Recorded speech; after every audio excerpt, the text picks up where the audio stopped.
Iran ও Israel যুক্তরাষ্ট্রের ভয়াবহ যুদ্ধে পুরো মধ্যপ্রাচ্য অগ্নিগর্ভ হয়ে উঠেছে। তেহরান থেকে শুরু করে আবুধাবি, দোহা, কুয়েত, বৈরুত সবখানেই বারুদের গন্ধ। ইরানের সাথে সংহতি জানিয়ে ইতোমধ্যে লেবাননের হিজবুল্লাহ এই যুদ্ধে যোগ দিয়েছে ইরাক সহ বিভিন্ন অঞ্চলের ইরানপন্থী গোষ্ঠীগুলো। কিন্তু ইরানের ঘনিষ্ঠতম মিত্র ইয়েমেনের হুতি বিদ্রোহীরা আশ্চর্যজনকভাবে নীরবতা পালন করছে। গাজা যুদ্ধ শুরুর পর থেকে লোহিত সাগরে ত্রাস সৃষ্টি করা গোষ্ঠীটি কেন এই মহাযুদ্ধে এখনও সরাসরি নামছে না তা নিয়ে দেখা দিচ্ছে নানা প্রশ্ন। ডালপালা মেলছে হরেক গুঞ্জন। এ নিয়ে বিস্তারিত এক প্রতিবেদন প্রকাশ করেছে আল জাজিরা। পরিস্থিতি বিশ্লেষণ করে অনেক পর্যবেক্ষক বলছেন এটি মূলত বিশেষ এক কৌশল। তাদের মতে দিন শেষে ইরানের শেষ অস্ত্রই হবে হুথি।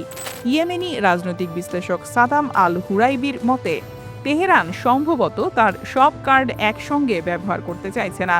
ইরানের কৌশল হলো যুদ্ধের পরবর্তী ধাপের জন্য এই গোষ্ঠীটিকে জমা রাখা। এই গোষ্ঠীর প্রধান আব্দুল মালেক আল হুতি এরই মধ্যে বলেছেন ইয়েমেন স্পষ্টভাবে ইরান ও ইরানি জনগণের পাশে রয়েছে।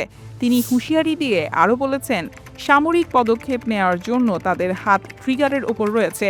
ইরানের পক্ষ থেকে সবুজ সংকেত পেলেই তারা যুদ্ধে ঝাঁপিয়ে পড়বে। বিশেষজ্ঞদের মতে ইয়েমেনের এই বিদ্রোহীরা মূলত সঠিক সময়ের জন্য অপেক্ষা করছে। ইরান ও মধ্যপ্রাচ্যের অন্যান্য প্রান্ত থেকে চলতে থাকা ক্রমাগত ক্ষেপণাস্ত্র হামলার ফলে ইসরায়েল ও তার মিত্রদের আকাশ প্রতিরক্ষা ব্যবস্থা যেমন আয়রন ডোম বা থাড বর্তমানে চরম চাপের মুখে।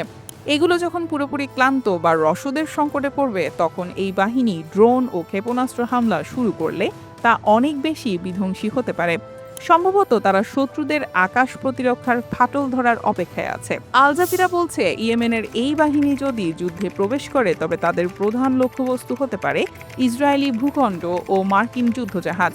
এর বাইরে তাদের আঞ্চলিক মিত্রদেশ বিশেষ করে সংযুক্ত আরব আমিরাত ও সোমালিল্যান্ডও হামলার লক্ষ্যবস্তু হতে পারে।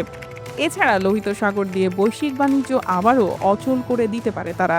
তবে কোনো বিশ্লেষক বলছেন গত বছরের আগস্টে ইসরায়েলি বিমান হামলায় হুথিদের প্রধানমন্ত্রী, সেনাপ্রধান সহ 12 শীর্ষ নেতা নিহত হন। এই নেতৃত্বশূন্যতা বা ডিক্যাপিটেশনের ভয় এখনও নেতাদের তাড়া করে ফিরছে। হতে পারে সে কারণে তাদের ইরান যুদ্ধে যোগ দেওয়ার বিষয়টি এখনও দেখা যায়নি। ইয়েমেন ও উপসাগরীয় অঞ্চলের সংঘাত পর্যবেক্ষণকারী সংগঠন ACLEDর বিশেষজ্ঞ লুকা নেভোলার মতে যুদ্ধে এই গোষ্ঠীর যোগদানের সমূহ শঙ্কা আছে এবং তা ধাপে ধাপে উত্তেজনা বাড়ানোর মাধ্যমে হতে পারে। এদিকে এখনও এই সশস্ত্র গোষ্ঠী সরাসরি ইরান যুদ্ধে না জড়ালেও ইয়েমেনের সাধারণ মানুষ চরম আতঙ্কে দিন কাটাচ্ছে। রাজধানী সানার বাসিন্দারা যুদ্ধের আশঙ্কায় খাদ্যদ্রব্য ও জ্বালানি মজুদ শুরু করেছে।